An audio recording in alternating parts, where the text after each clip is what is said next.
النهارده بقى كده جايبه لكم وصفه عيش تورتيلا حلوه جدا. شايفين مرنه معايا ازاي، وكمان هتلاقيها هشه خالص وبيتنفخ معاكي، مفيش ولا رغيف فيهم ما اتنفخش معايا. هنا كده كوبايه ميه في حله على النار. تمام، هضيف كمان كوبايه تانية، يبقى هضيف كوبايتين ميه.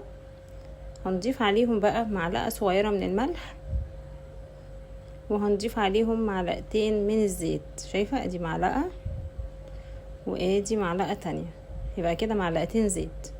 تمام، هيغلي معايا الميه دي وهقلبهم، وهنزل بقى بكوبايتين ونص من الدقيق بالظبط.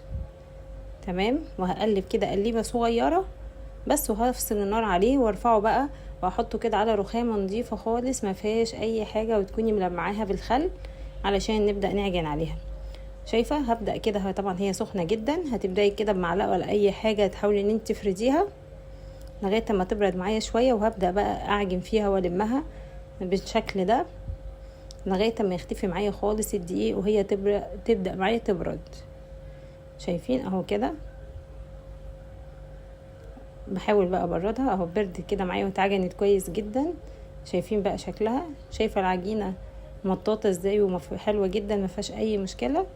انا عايزه الشكل ده والقوام ده. تمام، هبدا بقى كده هقطعها حسب بقى حجم الصينيه اللي انت هتسوي فيها العيش بتاعك بالشكل ده. شايفين يعني كوبايتين دي ونص عملوا كميه حلوه محترمه، يعني احسن ما تشتريها من بره. وهبدا بقى افرده كده على الرخامه بتاعتي من غير ولا دقيق ولا زيت ولا اي حاجه خالص. تمام، تفرديه بالشكل ده، ممكن كمان تفرديه على بين كيس تلاجة هيبقى حلو. شايفه انا عايزه السمك رفيع جدا ده، على طاسه سخنه كده على النار، وهبدا بقى انزل بالعيش بتاعي. شايفه اول ما بيشد كده بقلبه بالشكل ده.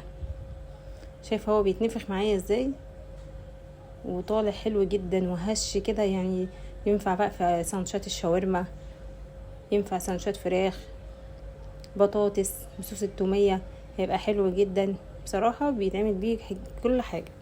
شايفة بالشكل ده كده اهو، ما شاء الله يعني طالع حلو جدا. هبدأ بقى اقلبه على الجنب التاني